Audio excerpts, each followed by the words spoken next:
Alright, Spider-Man fans, we have a lot to talk about, so let's get right into the news and your recap of the day, which essentially is 12/26, the day after Christmas.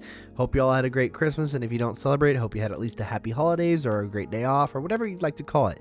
So without further ado, we're going to get into the first part about Spider-Man and how is the script going according to Inside Scooper Daniel RPK, who goes on to say, Spider-Man 4 is apparently a long way from starting production. Due to script issues, Sony Marvel Studios wants Spider-Man 4 to be better than No Way Home, so the writing team are currently reworking the plot to improve the story. Now, if I remember this correctly, Daniel RPK at the beginning said that Spider-Man 4 had no issues. Can't remember off the top of my head if that's exactly what he said or if he was referring to Doomsday, but one or the other he was saying that, and this came out originally actually from My Time to Shine the other day. Let's see what she has to say. So, My Time to Shine says, Marvel Studios is having problems with the script for Spider-Man 4. They had a draft that Tom Holland really liked, but Kevin Feige thought it was bad. So now they are rewriting it and changing everything. The script is not ready yet and won't be for a while. So now we know that there's a lot going on because obviously Sony wants it a certain way with Toby, Andrew, and them. Kevin Feige wants it a certain way, more grounded, Daredevil and Wilson Fisk-esque kind of Devil's Reign. And then Tom Holland also is getting a part now because obviously with his production company, they're going under them. He obviously has some sort of say. So it's like a three-way thing that's going around, and who knows who's actually going to get to choose what it is. Which then obviously leads us to the next part is, has Sony lost their mind? The CEO went on to say things along the lines of he doesn't understand why these movies were failing. They were good, there was no problem, and that the fans were against them essentially. Here is the first little hint of why they were wrong. This comes from Brandon Davis. Check this out. This frame from the Morbius trailer lost Sony so much trust with fans, and rightfully so. Mind-boggling. And if you remember, this was during the Morbius trailer where it showed Spider-Man said murder, and it was Tobey Maguire's Spider-Man, the one Spider-Man you don't mess with, the Jesus of the three Spider-Man.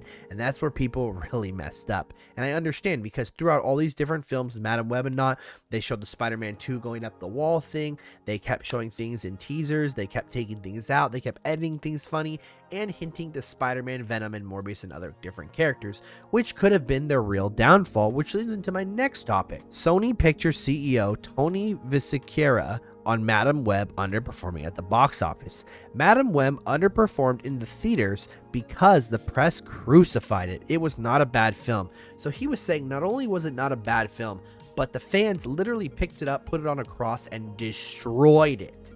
Now, if you don't remember, something recently came out saying that they adjusted and took about 30 pages out of Madam Web from the second and the third act, which really made it differently. We saw concept art of Tom Holland's Spider-Man fighting Ezekiel Sims and many other things, and also the way they advertised the costumes showing up in the movie for them to only own up and show up in the last like 3 seconds of the film was not okay. Even though I liked Madam Web, I thought it was fun, it was a popcorn movie, it was something you could just turn your brain off for.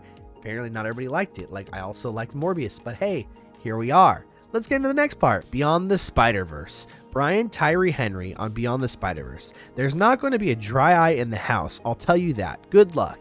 It's not going to wrap up in a nice little bow what things need to do, what things do. Now, essentially, if it's not... I want to say this. Shamik Moore recasting, possibly doing an apology video or something along those lines. It's going to be the fans in tears. It's going to be something more serious, maybe possibly Miles dying, Miles being sent off to the MCU, something along those lines happening. We don't know, but obviously they have all this time, and with them just keep doing the script, redoing everything, and now it being a possible 2027, we're going to be crying because the movie's never going to come out in a sense. That's the big thing.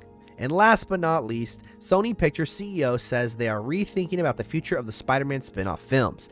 If we put another one out, it's going to get destroyed, no matter how good or bad it is. Now, essentially, he said that because he also said that Kraven wasn't a bad film, and Kraven has one of the lowest Rotten Tomatoes scores ever for a Sony film.